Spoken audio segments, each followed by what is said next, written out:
குழந்தையும் தெய்வமும் ஒன்று. இதை மனதளவில் மட்டுமே நாம் கூறுகிறோம். ஆனால் செயலளவில் குழந்தைகளை வதைக்கிறோம். நாம் வாழும் வாழ்வியல் முறை அனைத்திற்கும் பாரம்பரியம் உண்டு. தமிழர்கள் குழந்தைகளை செல்வம் என்றே அழைக்கின்றனர். அதனால் தானோ என்னவோ அந்த செல்வம் கிடைக்கப் பெறாத சிலர் அதை திருடும் நிலைக்கு தள்ளப்படுகின்றனர். குழந்தைகளை கடத்தி துன்புறுத்துதல் இன்றைய நவீன உலகத்தில் அன்றாட நிகழ்ச்சியாகிவிட்டது. ஓடி விளையாடு பாப்பா என்று சொல்வது போய் குழந்தைகளை ஓட ஓட விரட்டுகிறோம். பிஞ்சுகளை கடத்தி உடல் ரீதியாக சித்திரவதை செய்யும் கல் நெஞ்சக்காரர்கள் மனிதர்கள் என்ற போர்வையில் மிருகங்களாக திரிவது மனதை பதைக்கச் செய்கிறது. சட்டத்திற்கு புறம்பான முறையில் தத்தெடுத்தல், குழந்தைகளை வைத்து பிச்சை எடுத்தல், குழந்தை தொழிலாளர்களை வேலைக்கு அமர்த்துவது, பாலியல் குற்றங்கள், உடலுறுப்பு திருட்டு, நரபலி என பல்வேறு காரணங்களுக்காக குழந்தைகள் கடத்தப்படுகின்றனர். குழந்தைகள் கடத்தல் இன்றைய சூழலில் மிக முக்கிய பிரச்சனையாக மட்டுமல்லாமல் பரவலான குற்றமாகவும் மாறிவிட்டது என்பது சுடும் நிஜம். கடத்தல் பண்டமாக குழந்தைகள் மாற்றப்பட்டுள்ள கொடுமையை ஆதாரங்களோடு அம்பலப்படுத்தும் முயற்சியே இந்த ஆவணம்.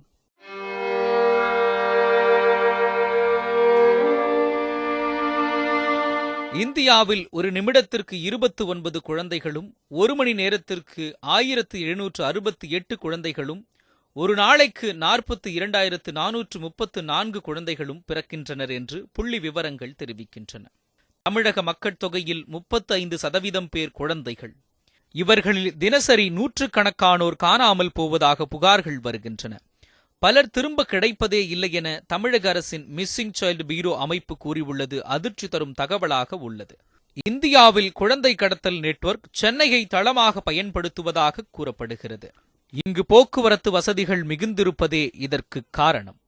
சாலையோரங்களில் வசிக்கும் குடும்பங்களைச் சேர்ந்தவர்களின் குழந்தைகளே இதில் அதிகமாக கடத்தப்படுகிறார்கள். சென்னை வால்டாக் சாலை நடைபாதையில் வசித்து வருபவர்கள் லட்சுமி பெருமாள் தம்பதியினர். கடந்த 8 மாதங்களுக்கு முன்பு வழக்கம் போல் தாய், தந்தை மற்றும் குழந்தை சரண்யா ஆகிய மூவரும் நடைபாதையில் தூங்கிக் கொண்டிருந்த பொழுது முந்தானையில் கட்டியிருந்த குழந்தை 4 மணி அளவில் மாயமாகிப் போனது. இந்த அதிர்ச்சியால் மனநலம் பாதிக்கப்படும் நிலைக்கு தள்ளப்பட்டுள்ளார் லட்சுமி. நல்லா நேரமா இருப்பான், நல்லா இருப்பான். இந்த போட்டா கூட உண்மை ஆகிட்டு இருக்குது, ஆனால் நல்லா இருப்பான். சாப்பிடுதா, இல்லை எவன்கிட்ட இருக்குது, பிச்சை எடுக்குதா, இல்லை குழந்தைய காலை வச்சு பிச்சை எடுக்க விட்றாங்களா, இல்லை கை நீட்ட விட்றாங்களா, அதெல்லாம் நினச்சி உக்காந்து கிடக்கும்.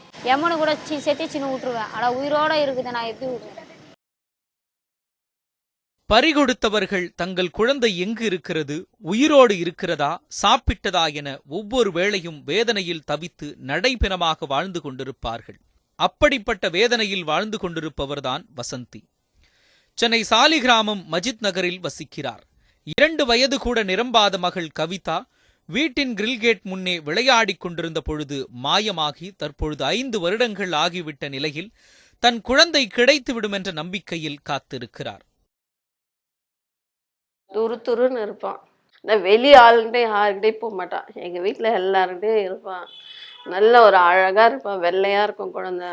கண்ணு வந்து கொஞ்சம் ப்ரௌனா, சுருட்டம். பேச்சு கூட அந்த அளவுக்கு அம்மா, அப்பா, ஆயா, தாத்தா அவ்வளவுதான் பேசும். வேற எந்த வார்த்தையும் அதுக்கு பேச கூட தெரியாது. அந்த டைம்ல 5 வருஷமாவது குழந்தை என்ன பண்ணுது இது வரைக்கும். இப்படி யாரோ கண்ணுக்கு தெரியாதவர்களால் தான் குழந்தைகள் கடத்தப்படுகின்றனர் என்பது இல்லை. மாறாக நம்முடன் அன்றாடம் பேசி பழகுபவர்கள்தான் நம் குழந்தைக்கு யமனாக வருகின்றனர் என்கிறார் செய்யாரைச் சேர்ந்த பர்வீன். அரசு கல்லூரி பேராசிரியரான இவர் 2 குழந்தைகளுக்கு தாய். இவரது 2வது குழந்தை அஸ்வத்தை கடந்த பிப்ரவரி மாதம் 27ஆம் தேதி பக்கத்து வீட்டில் வசித்த ஒரு ஆணும் பெண்ணும் திட்டமிட்டு கடத்தப்பட்டதாக கூறுகிறார். தனது குழந்தையை கடத்த 10 நாட்களுக்கு முன்பே வீட்டின் பின்புறத்தில் வெள்ளை வேன் காத்திருந்ததாகவும், இறுதியாக குழந்தை கடத்தப்பட்டதாக மர்ம நபர் ஒருவர் தொலைபேசியில் கூறிய பொழுது தனது இதயம் நின்றுவிடும் போல் இருந்ததாக கூறும் இவர் தனது குழந்தை பயன்படுத்திய பொருட்கள் மற்றும் உடைகளை பார்த்து பார்த்து மனம் உருகுகிறார்.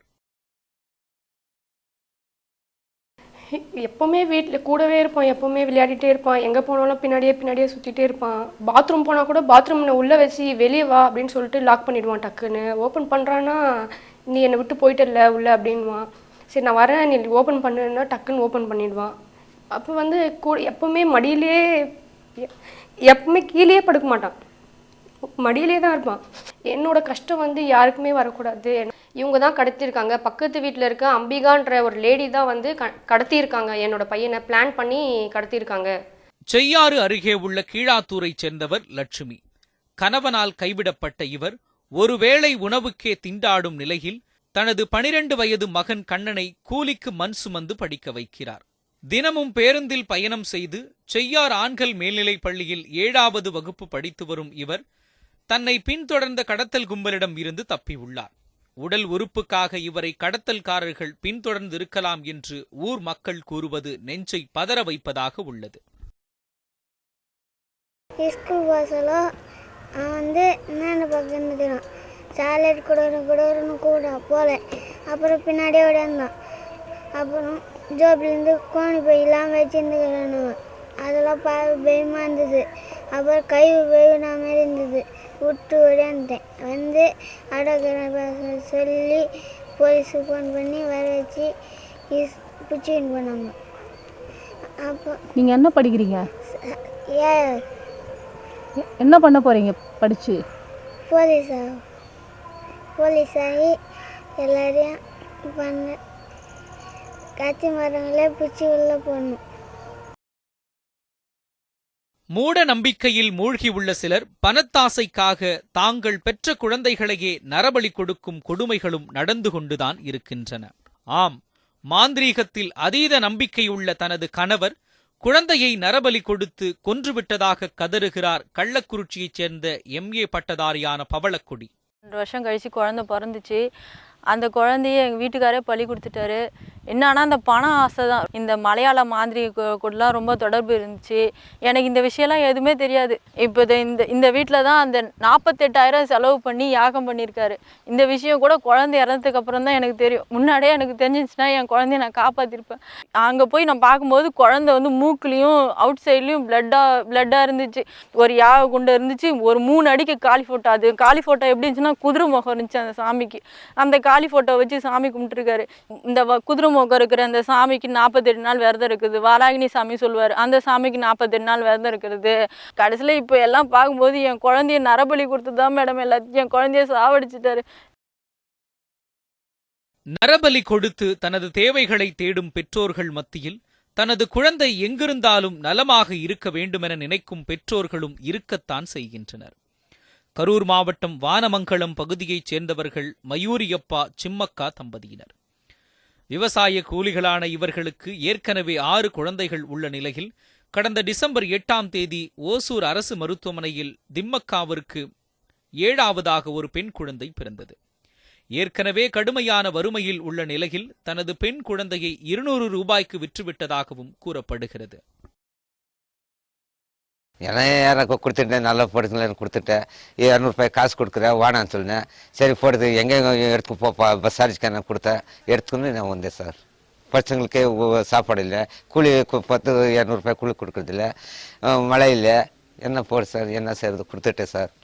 நல்லா படுக்கன்னு கொடுத்துட்டேன் குழந்தைன்னு. இவர் லதா. பிரசவத்திற்காக கடந்த 12ஆம் தேதி செங்கல்பட்டு அரசு மருத்துவமனையில் சேர்க்கப்பட்டார். அங்கு அறுவை சிகிச்சை மூலம் அவருக்கு அழகான ஆண் குழந்தை பிறந்தது. இந்த குழந்தை மர்ம பெண்ணால் கடத்தப்பட்ட 2 மணி நேரத்தில் போலீசார் மீட்டு தாயிடம் ஒப்படைத்துள்ளனர். நான் 7 மாதம் இருக்குள்ள கவர்மெண்ட் ஹாஸ்பிட்டலுக்கு செக்அப் போயிட்டுருக்கப்ப இந்த லேடி ஹாஸ்பிட்டல்லேருந்து ஃபாலோ பண்ணினே வந்திருக்காங்க 2-3 தடவை. நான் குழந்தை பிறக்க போகிறேன்னு தெரிஞ்சு வந்தாங்களா இல்லை தெரியாத வந்தாங்களான்னு எனக்கு தெரியாது. நிறையா வளையல் போட்டுட்டு பூலாம் வச்சுட்டு வயிறுலாம் மாதமாக இருக்க மாதிரியே 9 மாதம் இருக்க மாதிரியே வந்தாங்க. சரி மாதமாக இருக்கிறதுனால நானும் கொஞ்சம் பரிதாபப்பட்டு கொடுத்துட்டு பாத்ரூம் போனால் வச்சுருக்கட்டும் அப்படின்னு சொல்லி நான் போயிட்டு வரத்துக்குள்ளே பக்கத்தில் இருந்த பெட்டில் இருக்கிறாங்க ஃப்ரெண்டுக்கிட்ட நான் இந்த பையனுக்கு ட்ரெஸ் எடுத்து போட்டுட்டு வரேன், எனக்கு ஆசையாக இருக்குது அப்படின்னு சொல்லி கூட்டிட்டு போயிட்டேன். தற்போது தனது 1.5 வயது மழலை மாறாத குழந்தையின் பாசத்தை அனுபவிக்கும் லதா போன்று மற்ற தாய்களுக்கும் தங்கள் குழந்தை கிடைக்குமா என்றால் கேள்விக்குறியே. குழந்தையை கடத்த திட்டமிட்டு விட்டால் அக்குழந்தையின் நடமாட்டங்கள் பல மாதங்களாக கண்காணிக்கப்படுகிறது. எப்போது பள்ளிக்கு செல்கிறது, அழைத்து செல்பவர் யார், குழந்தை எப்போது தனியாக இருக்கும், விடுமுறை நாட்களில் எங்கு விளையாடச் செல்லும் என்று தெரிந்து கொண்டு ஒருவரை இயல்பாக அந்த குழந்தையுடன் பழகவிட்டு தகுந்த நேரத்தில் கடத்தி விடுகிறார்கள். கடத்தப்பட்ட ஒரு குழந்தை 1 மணி நேரத்திற்குள் அடுத்த குரூப்பிற்கு கைமாற்றப்படும். அடுத்த ஓரிரு நாட்களில் மாநில எல்லையை கடந்து சென்றுவிடும். மும்பை, கொல்கத்தா நகரங்களை தலைமையிடமாக கொண்டு செயல்படும் மெயின் கும்பலிடம் ஒப்படைக்கப்படும். இந்த கடத்தல் பின்னணியில் பல பெரிய வெளிநாட்டு நெட்வொர்க் செயல்படுகின்றன. கடத்தப்படும் குழந்தைகள் பெரும்பாலும் 24 மணி நேரத்திற்குள் மெயின் கும்பலிடம் ஒப்படைக்கப்படும். பின்னர் அக்குழந்தை சட்டவிரோத செயல்களுக்கு பயன்படுத்தப்படுகின்றன. இப்படிப்பட்ட கும்பலால் கடத்தப்பட்டு தப்பி வந்த கும்பகோணத்தைச் சேர்ந்த விஜய் கூறுவது அதிர்ச்சி அளிப்பதாக உள்ளது. ஃப்ரெண்டெல்லாம் மீன் பிடிச்சிருந்தாங்க, பாலத்தில் உட்காந்து பார்த்துக்கிருந்தேன். இவங்க உடனே பைக் எடுத்துகிட்டு வந்தவங்க மீன் இருக்கிற இடம் தெரியுமாடா உனக்குன்னு. தெரியுண்ணே, ஏண்ணே அப்படின்னு கேட்டேன். இல்லை வளர்க்குறதுக்கு தான் அப்படின்னு கேட்டாங்க. சரிண்ணா வாண்ணே, கொண்டு வந்து இங்கேயே விட்டுருண்ணே அப்படின்னு கேட்டேன். சரிப்பா விட்டுறேன்ப்பா அப்படின்ட்டு. ஏன்னா இந்த சைடு போகிறீங்க அப்படின்னு கேட்டோடனே அவங்க சொன்னாங்க ஷார்ட் ரூட்டில் போயிடலான்டா அப்படின்னு. இந்த இடத்துல மீன் கிடையாதுண்ணே எப்படிண்ணா அப்படின்னு. திருவெரும்பூரில் போய் இது மாதிரி போயின்னு ஒரு சுடுகாடு மாதிரி ஒரு இடத்துல போய் நிப்பாட்டினாங்க. எங்கேயும் போகக்கூடாது, இங்கே தான் இருக்குன்னு நான் நைட்டு வந்து பார்ப்பேன், பார்த்தீங்கன்னா ஏதாவது பண்ணியிருந்தீங்கன்னா அடிச்சு போடுவேன் அப்படின்னு சொல்லியிருந்தாங்க. மும்பையில் சூரத்துன்னு ஒரு ஊரில் வந்து நாளான்னைக்கு நீ நானும் அங்கே போகிறோம், போய் அங்கே என்ன பண்ணுறோம் அதெல்லாம் ஒன்று சொல்ல, அங்கே போய் இருக்கணும் அப்படின்னு சொன்னாங்க. கடத்தப்படும் குழந்தைகளில் பாதிக்கும் மேலானோர் பிச்சை எடுக்கவே அனுப்பப்படுகிறார்கள். பரிதாபம் கூட்டுவதற்காக உடல் உறுப்புகளை சிதைக்கும் கொடூரமும் நடக்கிறது. பச்சிலம் குழந்தைகளை தங்கள் பிள்ளைகளைப் போல மடியில் கட்டிக்கொண்டு பிச்சை எடுக்கும் இந்த கும்பல் பெருகிக் கொண்டே வருகிறது. குழந்தை எப்போதும் மயக்க நிலையிலேயே இருக்க போதை மருந்தை கொடுக்கும் இவர்கள் மயங்கிய குழந்தையை சுமந்தபடி பொதுமக்களின் பரிதாபத்தை தூண்டி பிச்சை எடுக்கின்றனர். இந்த கும்பலின் நெட்வொர்க் அதிர்ச்சிகரமானது. 10 வயதுக்குட்பட்ட குழந்தைகளை கடத்தி நரபலி போன்ற செயல்களுக்கு பயன்படுத்துகின்றனர். மற்ற கடத்தல்களை காட்டிலும் இதற்காக கடத்தப்படுவது குறைவுதான். திருச்சி திருவெரும்பூர் ஐயனார் கோவிலைச் சேர்ந்தவர் முனியப்பன் அமராவதி. கூலித் தொழில் செய்து வரும் இவர்களுக்கு ராகவி, இன்பரசு என 2 பெண் குழந்தைகள். வீட்டின் அருகே விளையாடிக் கொண்டிருந்த 4 வயது சிறுமி இன்பரசியை அதே பகுதியில் மாந்திரீக தொழில் செய்து வரும் பெண் ஒருவர் கடத்தி நரபலி கொடுத்ததாக கூறுகின்றனர் இன்பரசியின் உறவினர்கள். இந்த பிள்ளையோட தங்கச்சி இன்பரசி இதோட தங்கச்சியை கூட்டிட்டு போய் நரக பலி கொடுத்தது உண்மை. இங்க அண்ணா இதுல பாலம் கட்டுறாங்க வவுசி நகர்ல, அங்க கொடுத்தானோ இல்ல வேற எங்க கொண்டு கொடுத்தானோ, முருக்கப்பட்டிட்டு எங்க ஒரு வீடு கட்டி இடிஞ்சு போச்சுன்னா அங்க கொண்டு கொடுத்தானோ, நைட்டா கொண்டு வந்து பாறையில் கொடுத்தானோ. கண்ணை 2 நோண்டிட்டாங்க, பிள்ளைக்கு கண்ணே இல்லைங்க. உளுந்து பிள்ளைய தூக்கக்குள்ளலாம் பாத்தீங்கன்னா இந்த 2 கையில மண்ணெண்ணெய் ஊத்தி கொளுத்திருக்கான் கட்டி போட்ட கைய. ஆனா அவன் கொடுத்தது நரக பலிதான். குழந்தை கடத்தலுக்கு இந்த சமூகமும் ஒரு காரணமாக இருக்கிறது. ஆம், திருமணமான தம்பதிகளுக்கு கொடுக்கும் அதிகப்படியான அவகாசம் 3 மாதங்கள் தான். அதற்கு பிறகு இன்னும் உண்டாகலையா என்கிற கேள்விகள் தொடங்கிவிடுகின்றன. இது போன்ற மன உளைச்சலுக்கு ஆளான ஒரு பெண் சேலம் அரசு மருத்துவமனையில் ஒரு ஆண் குழந்தையை திருடி அர்ஜுன் என்று பெயர் வைத்து தான் பெற்ற குழந்தை போல் பாசம் காட்டி வளர்த்து வந்தார். குழந்தையை கடத்தியதற்கான காரணத்தை அவர் கூறும்போது இது போன்ற குற்றங்களுக்கு சமூகமும் ஒரு காரணம் என்பது புரிந்தது. குழந்தை தூக்கிட்டு போன்னு அழுந்துட்டு இருந்தான். நான் அந்த கடையில் பால் வாங்கி அங்கேயே சுட வச்சு பால் கொடுத்தேன் குழந்தைக்கு. வீட்டில் எங்கள் மாமியார் நல்லா பார்த்துக்கிட்டாங்க. நைட்டு ஃபுல்லாக அழுந்துட்டுருப்பான், பகல் தூங்குவான், நான் தான் நல்லா பார்த்துப்பேன். சுடு தண்ணி வச்சு பேபி பவுட்ரு இதெல்லாம் போட்டு ட்ரெஸ்ஸு புதுசாக வாங்கி நான் தான் குழந்தைக்கு போட்டு நல்லா நான் பெற்ற குழந்தையோட அதிகமாக நான் பாசங்காட்டி பார்த்துக்கிட்டேன். தனியாக இந்த மாதிரி ஹாஸ்டலில் ஹோமில் இந்த மாதிரி இருந்ததுனால என்னால் அம்மாவோட அன்பு அக்காவோட அன்பை பெற முடியல. அதனால என்னால் முடிஞ்ச ஒரு அன்பு குழந்தைக்கு காட்டலான்னு தான் நான் தூக்கிட்டு வந்தேன். இனிமேல் என் வாழ்க்கையில் இந்த மாதிரி தவறு நடக்கக்கூடாமல் நான் பார்த்துக்கிறேன். கடத்தப்பட்ட 5 முதல் 10 வயதுடைய குழந்தைகளை போதைக்கு அடிமையாக்கி பின் மாநில எல்லைகளில் சட்டவிரோத செயல்பாடுகளில் பயன்படுத்துகின்றனர். அதாவது மாநில எல்லைகளில் உள்ள சோதனைகளில் இருந்து தப்பிக்க கடத்தப்பட்ட குழந்தைகளின் உடைகளுக்குள் போதைப் பொருட்களை வைத்து கடத்துகின்றனர். இதே வயதுடைய குழந்தைகளை கடத்தி கொத்தடிமைகளாகவும் பயன்படுத்துகின்றனர். இந்த தேவையில் பெண் குழந்தைகளை விட ஆண் குழந்தைகளுக்கு பெரிய டிமாண்ட் இருக்கிறது. கடத்தப்படுகிற குழந்தை எதுக்காக போகிறாங்க அப்படின்னா, ஒன்று வாரிசு இல்லாதவர்களுக்கு, குறிப்பாக வாரிசு இல்லாத பெண் வாரிசுகள் இந்த வீட்டுக்கு வந்து லட்சுமியாக இருக்கிற விஷயத்துக்காக வேண்டி ஆண் குழந்தைகளை வந்து வாரிசு முறையில் ஈமச்சடங்கு செய்வதற்கும் தன்னுடைய சொத்துக்களை காப்பாற்றுறோம். குழந்தைகள் விற்பனை செய்கிற ஆண் குழந்தைகள் பெண் குழந்தைகளை விற்பனை செய்கிற இடங்களில் தொடர்ச்சியாக நடந்து கொண்டிருக்கு. 50,000 1 லட்சத்துக்குள்ள இன்றைக்கி விற்பனை செய்கிறத பதிவாக இருக்குது. இதை விட கொடூரமான விஷயம், மிகவும் சகிக்க முடியாத விஷயம் வந்து இன்னைக்கு குழந்தைகளை வந்து கடத்திட்டு போய் நரபலி கொடுக்கறது மிக கொடூரமாக நடந்து கொடுக்குது. பக்கத்து மாநிலங்களுக்கு தமிழ்நாட்டிலிருந்து கடந்த ஆண்டுகளே மற்றும் ஒரு 7-8 குழந்தைகள் கடத்தப்பட்டது செய்தியாக்கப்பட்டது. ஆதரவு அற்ற குழந்தைகளை சட்டத்திற்கு புறம்பாக தத்தெடுத்தல் தற்பொழுது அரசு காப்பகங்களில் அதிக அளவில் நடப்பதாக கூறுகிறார் பிரபல தொண்டு நிறுவனத்தைச் சேர்ந்தவர். இது வந்து நம்ம சும்மா குழந்தை கடத்தல் அப்படின்னு சொல்லிட்டு பார்க்கறதோட ரொம்ப டீப்பாக உள்ளவே பாருங்க. சரிங்களா, அந்த குழந்தை காணாமல் இருக்குது அப்படின்னு சொல்லி பார்த்தா அந்த குழந்தைய அதுக்கு முன்னாடி ஏதாவது ஒரு ஹாஸ்பிட்டலில் மெடிக்கல் டெஸ்ட் பண்ணிருக்காங்க. சரிங்களா, it is not a child, it is a human organ tricks. அது பெரிய விஷயம் நடந்துட்டு இருக்கு. சரிங்களா, அந்த குழந்தையோட அம்மான்றதுக்கு எப்படி தீர்மானம் பண்ணுறீங்க? நார்மலாக என்ன பண்ணணும், கோர்ட்டில் ப்ரொடியூஸ் பண்ணணும். அந்த குழந்தைய கோர்ட்டில் ப்ரொடியூஸ் பண்ணிட்டு ஒரு டிஎன்ஏ டெஸ்ட் சாம்பிள்ஸ் எடுத்த பிறகு தான் இது பண்ணணும். அந்த குழந்தை விஷயமா யாரும் அரெஸ்ட் பண்ணலாம்னு சொல்கிறேன். அதெல்லாம் அவங்க எக்ஸ்பிளைன் பண்ண அவசியம் கிடையாதுங்க. இது பாருங்க, காப்பகத்துக்கு வர குழந்தைகள் எதுவாக இருந்தாலும் பிஸ்னஸ் ஆகிடும். அவங்க சொல்கிற ஸ்ட்ரெயிட்டாக பிஸ்னஸ் ஆகிடும். சொன்னாரா இல்லையாங்க? குழந்தைகள் கடத்தலுக்கு எதிராக ஏராளமான தன்னார்வ அமைப்புகள் குரல் கொடுத்து வருகின்றன. காரணம், அந்த அளவிற்கு நகரம், ஊர் மற்றும் தெருக்களிலும் ஊடுருவி உள்ளது இந்த நெட்வொர்க். அதன் மாயக்கரங்களில் எந்த குழந்தையும் சிக்கலாம் என்பதே நிலை. கடத்தப்படும் குழந்தைகள் மருத்துவ ஆய்வுக் கூடங்களில் பரிசோதனைக்கும் உடல் உறுப்பு தேவைக்கும் கடத்தப்படும் நிலை மாறி தற்போது புணர்ச்சி தொடர்பான படங்கள் எடுக்க சர்வதேச வியாபாரமாகவே இது நடைபெறுவதாக கூறும் நடிகர் பார்த்திபன், ஆண் குழந்தைக்கு 2 லட்சம், பெண் குழந்தைக்கு 3 லட்சம், சிகப்பு நிறமுள்ள பெண் குழந்தைக்கு 5 லட்சம் விலை நிர்ணயம் செய்கின்றனர் என்று அதிர்ச்சி தகவல் தெரிவிக்கிறார்.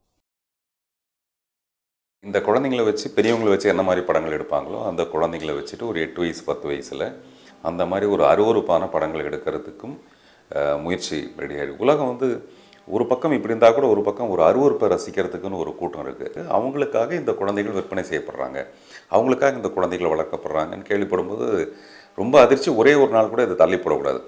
குழந்தை செல்வங்களை பறிகொடுத்தவர்களின் மனவேதனை சொல்லில் அடக்க முடியாதது. இவர்களின் மனவேதனையை தூண்டுவது போல் உள்ளது காவல்துறையின் செயல்பாடுகள் என்கின்றனர் பெற்றோர்கள்.